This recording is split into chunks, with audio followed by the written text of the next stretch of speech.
সকলকে শুভেচ্ছা। আমরা একটি চমৎকার ড্রাগন ফলের গাছের সামনে উপস্থিত হয়েছি। এই ড্রাগন ফলের আমি যে বর্তমানে যে জায়গাটিতে অবস্থান করছি সেটা হচ্ছে পীরগঞ্জ ঠাকুরগাঁও।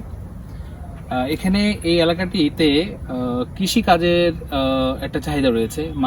এই এলাকার মানুষগুলো সবসময় মাটির কাছাকাছি থাকে। এই এলাকার মাটি মানুষকে দুহাত ভরে দেয়। এখানে এই মাটিতে যাই আমরা এখানে রোপণ করার চেষ্টা করি, যেটাই চাষাবাদ করার চেষ্টা করি না কেন, সেটা আমরা যেটা সুফলা সুজলা যেটা বলা হচ্ছে, মূলত এই সুফলা সুজলা এবং শস্যে আমাদের ঘরবাড়ি ভরে ওঠে। হ্যাঁ, আমাদের এখানকার কৃষকের চোখগুলি চেয়ে থাকে, চঞ্চল চোখগুলি চেয়ে থাকে ধান কাটার রোমাঞ্চকর দিনগুলির জন্য। আমরা এখানে সবচেয়ে মাটির কাছাকাছি থাকি এবং আমরা মাটির মতোই এখানকার মানুষগুলি সহজ সরল। আমরা প্রোডাকশনে যারা এখানে বিশ্বাস করি, যারা উৎপাদনে বিশ্বাস করি, এখানে এসে আমরা জানি যে কৃষক সমাজ ব্যবস্থার মূল্যায়ন খুবই কম এবং কীটনাশক সারের দাম বেড়ে যায় মারাত্মকভাবে। এবং আমি সবসময় বলার চেষ্টা করেছি, বিভিন্ন কৃষকের সঙ্গে আমি যোগাযোগ করেছি, তাদেরকে বলেছি এই বাংলায় কি কৃষক সমাজ বেঁচে থাকবে কিনা। তারা বলেছে যে হারে সরকার কৃষি বান্ধব না, সরকার আসলে কৃষি বিমুখ, উৎপাদন বিমুখ এবং বাংলার জনগণও উৎপাদন বিমুখ। তারা আসলে আমরা যদি একটা উদাহরণের মধ্যে দিয়ে যেতে চাই, যদি আমরা সমাজ ব্যবস্থায় বিয়ের ক্ষেত্রে যাই, যদি আমরা বলি যে ছেলের পেশা হলো কৃষক বা মেয়ের বাবা হলো কৃষক, সেক্ষেত্রে এই বিয়ে অনেক সময় হতে চায় না। তো কৃষিকাজটাকে এত নেগলেক্ট করা হয়, এত বাজেভাবে দেখা হয়।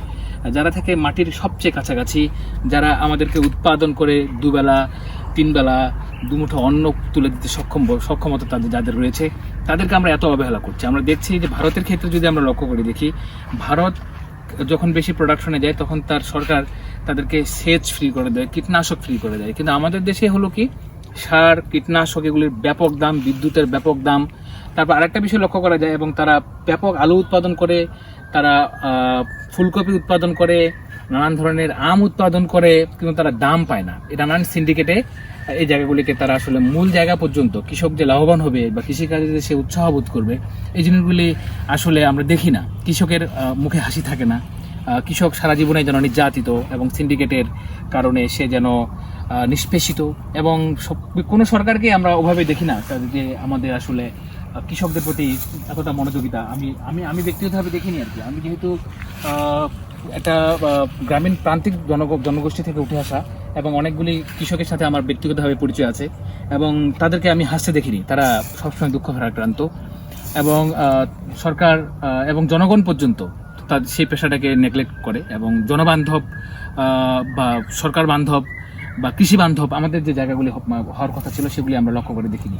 এগুলি আমাদেরকে বিষাদময় করে তোলে।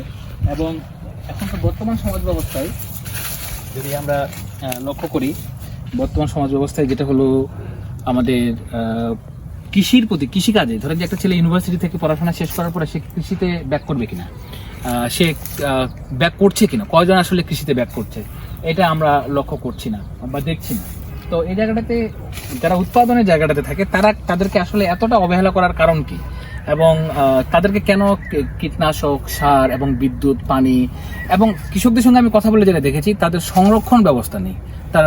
তারা হিমাগার পায় না, তারা কোল্ড স্টোরেজ পায় না। তো এই জায়গাগুলিতে একটা প্রোডাকশনে যে জাতি মনোযোগী না, সে জাতি আসলে কতটুকু সভ্য বা কতটুকু ভব্য, এগুলি আমাদেরকে প্রশ্ন করে। আমরা আশা করছি যাদেরকে এই বিষয়গুলি অবলোকন করতে চেষ্টা করছি, তারা এই জায়গাতে আমরা চেষ্টা করি, আমরা বিশ্বাস করি যে ভবিষ্যতে হয়তোবা আমাদের একটা গভর্নমেন্ট কৃষি বান্ধব হবে, গভর্নমেন্ট হয়তোবা কৃষকদের সঙ্গে ফ্রেন্ডলি আচরণ করবে, কৃষকরা হাসবে, এবং তারা কী করবে, তারা মোটা কাপড় তাদের ওয়াইফদেরকে উপহার দিতে পারবে, তাদের মেয়েরা স্কুলে যাবে, কৃষকেরা তাদের একটা স্বাস্থ্যসম্মত জীবনযাপন করবে, তারা তাদের চিকিৎসা সুবিধাগুলি ভালোভাবে পাবে, মৌলিক অধিকারগুলি ভালো করে পাবে। এগুলি আসলে আমরা প্রত্যাশা করি। সকলকে ধন্যবাদ।